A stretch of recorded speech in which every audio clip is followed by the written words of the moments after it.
नमस्कार. श्री स्वामी समर्थ. देवाचा संदेश. मृत्यू का गरजेचा आहे बरं? मृत्यू येऊच नाही असे प्रत्येकाला वाटते. समुद्र मंथनाच्या वेळी अमृत कलश निघाला.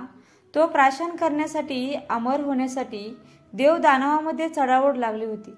तिथे आपल्यासारखाची सर्वसामान्याची काय कथा? मृत्यूचे भय वाटणे स्वाभाविक आहे, परंतु मृत्यू टाळणे अशक्य आहे. जन्म मृत्यू हा सृष्टीचा नियम आहे. तो कोणालाही चुकलेला नाही. तो आवश्यकही आहे, अन्यथा माणसाचेच माणसाच्या जीवावर उठली असते. एका राजाने शहराबाहेर एका वृक्षाखाली बसलेल्या साधूला विचारले, साधू महाराज, मला अमर करू शकेल अशी दिव्य वनौषधी किंवा चांगले रसायन तुमच्याजवळ आहे का? साधू म्हणाला, हे राजा, हा समोरचा व त्या पलीकडील असे 2 पर्वत ओलांडून गेलास की तुला एक सरोवर लागेल. त्याचे पाणी तू पी, म्हणजे अमर होशील. ते 2 पर्वत ओलांडून राजा त्या सरोवरापाशी गेला. त्याचे पाणी पिण्यासाठी आपल्या हाताची ओंजळ करून सरोवरावर तो वाकला. तेवढ्यात त्याच्या कानावर कुणीतरी कण्हत असल्याचा आवाज आला. पाणी पिणे बाजूला ठेवून राजा आवाजाच्या दिशेने गेला. एक जर्जर माणूस एका झाडाखाली आडवा पडून कण्हत असलेला त्याच्या दृष्टीस पडला. राजाने त्याला कण्हण्याचे कारण विचारले. तो म्हणाला, या सरोवराचे पाणी प्यायल्यामुळे मला अमरत्व आले, परंतु वयाची 100 ओलांडताच माझ्या मुलाने मला घराबाहेर हाकलून दिले. गेली 50 वर्ष मी याच ठिकाणी पूर्णतः दुर्लक्षित अवस्थेत तळमळत पडलो आहे. आता माझी मुलं तर मेलीच, पण नातवंडेही मरायला टेकले असतील हे बघावे लागू नये म्हणून गेली 5 वर्ष मी अन्नपाण्याचा त्याग केला आहे, तरीही मी मरत नाही. त्या वृद्धाची करुण कहाणी ऐकून राजा मनात म्हणाला, छे, नुसत्या अमरत्वाला काही अर्थ नाही.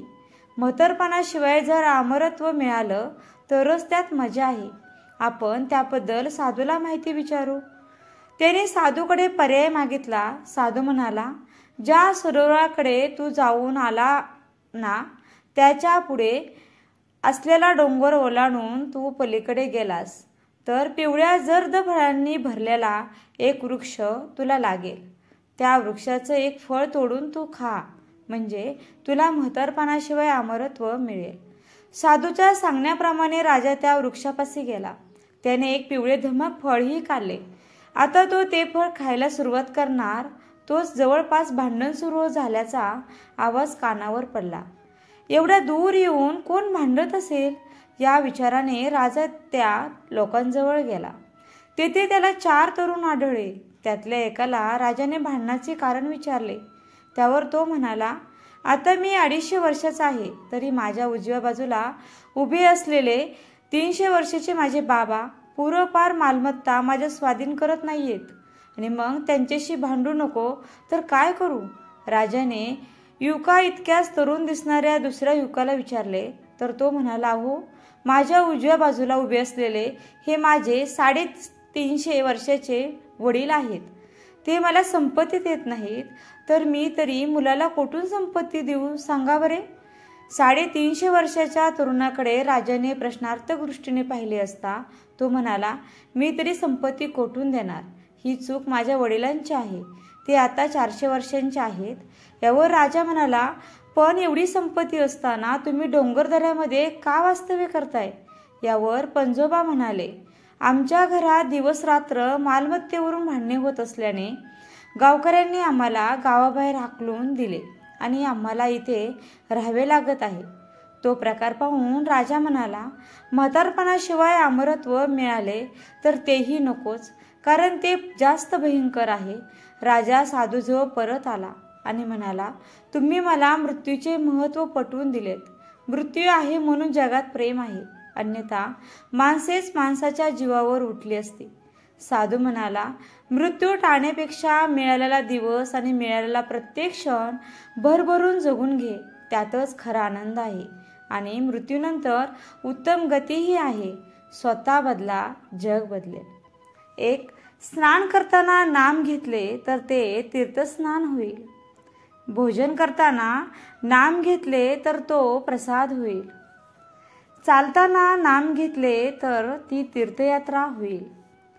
स्वयंपाक करताना नाम घेतले तर तो महाप्रसाद होईल. झोपताना नाम घेतले तर ती ध्याननिद्रा होईल. काम करताना नाम घेतले तर ते कर्म भक्ती होईल. घरात नाम घेतले तर ते घर मंदिर होईल. तर श्रोते हो, हा माहितीपूर्ण व्हिडिओ तुम्हाला आवडला असेल तर व्हिडिओला लाईक, शेअर आणि चॅनलला सबस्क्राईब करायला विसरू नका. आणि हो, ही कथा तुम्हाला आवडली असेल तर नक्की व्हिडिओला लाईक करा व व्हिडिओ माझा शेवटपर्यंत पाहिल्याबद्दल मी तुमचे मनापासून खूप खूप आभारी आहे. धन्यवाद. श्री स्वामी समर्थ. जय जय स्वामी समर्थ. रामकृष्ण हरी.